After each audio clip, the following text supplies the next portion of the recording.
Guys and girls. Mickey going in police mode there. Okay, thank you all for turning up today. First up, we have a paranormal author, Patsy Langley, and she's going to talk to us first. So without any further ado, let's have a big hand for Patsy Langley. Thank you, everybody. Very pleased to be here this afternoon. Back in 2007, I wrote a book called The Highgate Vampire Casebook. It was a historical tome of the area surrounding Highgate Cemetery itself, and most importantly, the truth behind the Highgate Vampire. Hopefully some of you have read it. If you're not, it's available on Amazon. But I'd just like this afternoon to bring it right up to date. I'd like to take you through a few of the things which are in the book, and a few of the things that have happened since. Highgate Cemetery. It was opened in 1839. Before that, it was the grounds of Ashurst House. Ashurst House used to stand where St Michael's Church now stands. It was, in its various guises, a school, it was a hospital, and various other things, including a stately home that was once in Highgate. In 1790, a lady by the name of Sarah Cave, who was the daughter of Sir Thomas Cave, married Henry Otway. Henry Otway's brother is Sir William Loftus Otway, who is buried in Highgate Cemetery. William Loftus Otway was a hero of the Peninsular War. This was during the Napoleonic period. He was knighted, and the family became semi-aristocrats. This is as far as the aristocratic nature of the vampire went. This is as far as it went. In my researches, found out that much had been written about the Highgate Vampire, or the alleged vampire, and its link to Ashurst House when it was a school. Sarah Otway Cave ran this place as a school, and it was also a home for various judges. That's as far as it went. We have heard that the vampire made its home there. Couldn't have done, because during that period, the fortunes of Ashurst House were going downhill, and eventually it had to be sold to the church, and now this is where the church is now built in 1836. During that year, it was proposed that a cemetery be built for the people of North London. In 1833, an act was passed, a burial act, because so many people were dying and being buried in churchyards. This caused unsanitary conditions, as you might imagine. People were getting fed up with two things. They were getting fed up with their remains being dug up and then being reburied, and the other thing was body snatchers. And this outraged people. So this law was passed so that these cemeteries could be built, and these cemeteries were east, west, north and south of London, and the northern one was Highgate Cemetery. 1839 it opened. The first person to be laid to rest was Elizabeth Jackson in May of that year. Now we come to the Highgate Vampire. Now some of you might know that the most infamous tomb associated in Highgate Cemetery with this vampire is that of Charles Fisher Wace. Charles Fisher Wace's tomb sits in the Lebanon Circle. It's a very nondescript tomb, a bit run down, a bit crumbly these days, but nevertheless well kept. Back in the 1960s, because of spate of vandalism and paranormal activity alleged going on in there, witchcraft ceremonies, the United Cemetery Company decided that they would brick up some of these tombs so that people would go into them. One of these, or the waste tomb I should say, was bricked up, but not before certain vandals went in there and started going in there and performing these rites. I don't think these rites came to very much, but what it caused a bit of an outrage. And this is where the Highgate Vampire was said to reside. The Waces, far from being vampires, were meat sellers. They lived on Camden Road. Charles Fisher Wace was the son of a magistrate that hailed from Jersey. So they came to England, married Anne Ward, and they had, you know, lots of children. Some of them are buried with him in the tomb. Others, however, Henry became a Cambridge Don. Arthur followed his father into the meat selling business.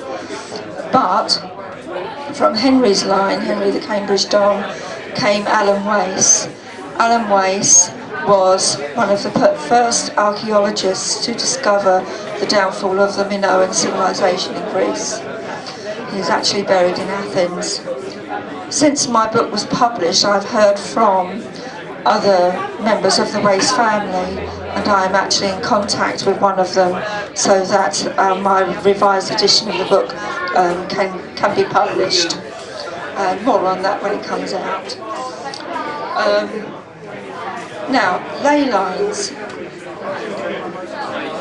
Now, the Highgate Vampire really isn't that much of a myth, and I say that most advisedly because the sightings that have taken place in Highgate Cemetery have been of a tall dark figure with strange staring red eyes. Not the fanged beast that we know from horror films and from the pages of Dracula. This is something quite different. A friend of mine who's something of an expert on ley lines tells me that this phenomena could be as the result of a ley line activity. When I spoke to my friend and colleague David Farrant, told me that the sightings of this black figure have been seen in the Gatehouse, this pub itself, as well as Highgate Cemetery. It's been seen over at the council flats at Hillside and also at Highgate Wood. Other people have said they've seen something similar over on Parliament Hill. I don't disbelieve them. Ley lines are of a linear nature, not quite sure what they are, but some believe that they are lines of energy which pass through the earth. Where Highgate Cemetery is at the moment, it converges on two ley lines, one's negative, one's positive. This may account for all of these sightings and the strange phenomena that go on around there. Greater investigation is needed into this, but it wouldn't surprise me if there was such a ley line activity that were found out there.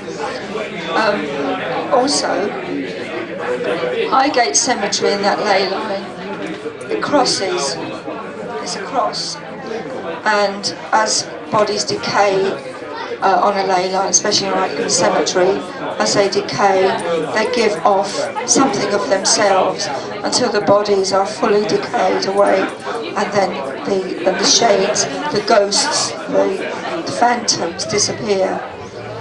Evidently, this isn't the case in Highgate Cemetery, so not all of those bodies must have been rotted away by now, even though the cemetery is still in use, over the West Cemetery is still in use. Not a lot of burials go on over there. However, when a body is buried in a mausoleum and in a vault, it takes longer to decompose. So maybe this is the reason why these things are still seen over there. I have no idea what this thing is. I can only tell you what I have experienced. Back in 2005, a friend of mine and myself, we went on a tour of Highgate Cemetery. He had never been, I'd been on a tour before, he had never been. We went on our tour. When we came out, we walked back up Swains Lane. Both of us felt hungry, thirsty, extremely tired. My friend tried calling his wife on his mobile phone, which malfunctioned. Didn't work again till we got to Swains Lane. Until we got to the top of Swains Lane. We came into the Gatehouse here in this pub. We had some food and some drink and we felt better. We went back down Swains Lane on the way to Archway Station on the way home. Both of us said nothing. It was as if a time period had passed. When we reached the bottom of Swains Lane at the main entrance to the cemetery, my friend asked me if I'd felt as if I'd been through a black fog, and I said I thought I was going to tell you the same thing. The next day, his wife, my friend, she rang me and she asked me what I'd done with her husband, because as soon as he got home that night, he went to bed and he slept and slept and slept. Slept as if he had died. Woke up in the morning. Something very vampire-like is going on at Highgate Cemetery. I can't say what it is. I know what it isn't. I know that it isn't a blood-sucking fanged beast that was allegedly staked in the early 1970s. But the phenomena that exist today would be a testament to that. On a different tour, on a separate tour, I went on, we were walking around the cemetery and one of the party asked what the leader if they used actors for effect at all in the cemetery. And you can imagine what the response was from the Highgate Cemetery, that the Friends of Highgate Cemetery tour guide, when he asked that. And he said, "Oh, I thought you did because I'd just seen a figure, a tall figure in black, up at the top gate." Which was quite shocking, really. We didn't think that that was going to happen on the tour, but it did. Didn't get the man's name, unfortunately, but I was a witness to that. Other sightings of this black figure.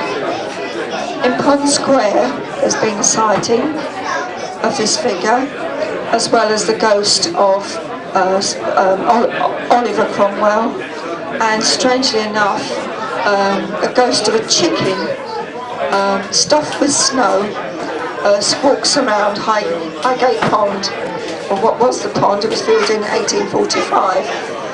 This stuffed chicken was the result of an experiment carried out by Sir Francis Bacon back in the 16th century. He was experimenting with frozen food and decided one snowy day to kill a chicken and stuff it with snow to prove his point. He proved the point. Unfortunately, he died he caught a chill. He died as a result of his experiment. Some say he haunts Bacon's Lane, which is named after him. But the chicken has certainly been sighted there, and so has Oliver Cromwell, who's been sighted. Other things, other sightings involving the ley line. Now, Highgate Wood is just up Southwood Lane there, on the way to Muswell Hill. Some years ago, I was visiting David, and I went over there with a friend of his, and friends at that time, over at Highgate Wood. we were taking some soundings. Extremely cold day, frosty, cold, very, very cold day. As we were over there, next to us, we felt a very warm patch. It was extremely warm. You could put your hand into it and it would be warm. But people walking dogs over there, the dogs refused to enter the place where we were.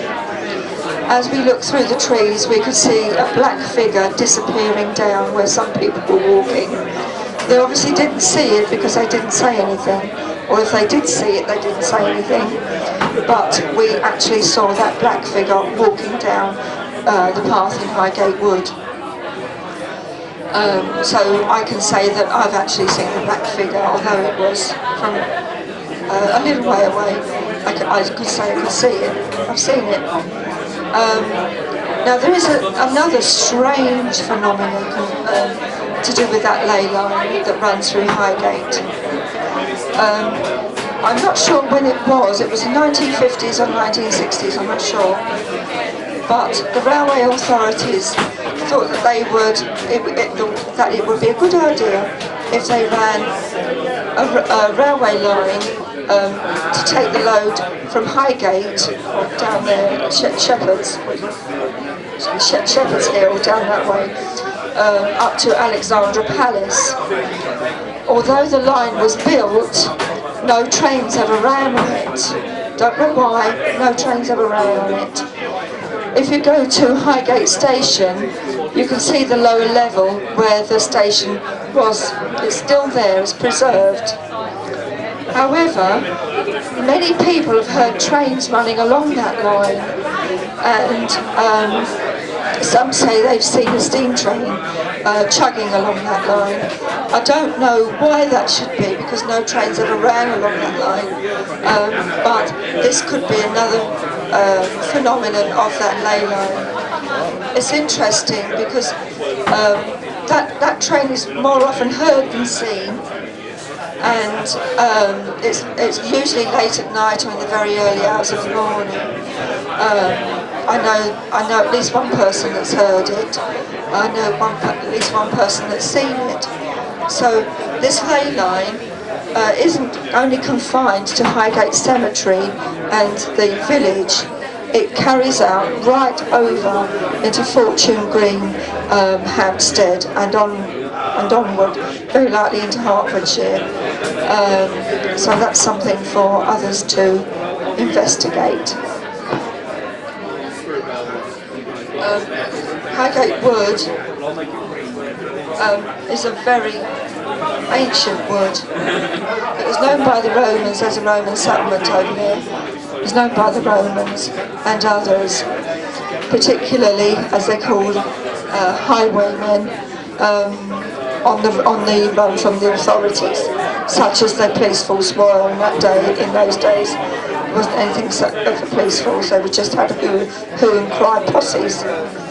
But they used to hide out over there, and some have heard Black Bess's hoofbeats, Dick Turpin's horse, and some say he haunts the Spaniards in further down Hampstead Lane. These ley lines are most particular. We only know them from here because we can't travel that kind of distance. We only know them from here, but given that there have been so many sightings of ghosts, phenomena reported in Highgate Cemetery, black figures that continue to be seen, have no connection whatsoever to do with the waste tomb in Highgate Cemetery, have no connection whatever to do with vampires with fangs, have no connection whatsoever to do with vampires laying around in coffins, or once haunted ancient stately homes. That really is not the case at all. I could go on about this, but I'm going to leave it to my friend David. I'm sure he's much more interesting speaker, and has much more experience of this. kind of this vampire. So I'm going to hand you over to him, and thank you very much, ladies and gentlemen, for listening. And if you can get your hands on, well, you don't have to buy it, but if you can get your hands on the Highgate Vampire Casebook, you can see exactly what I'm talking about. Okay, thank you very much indeed.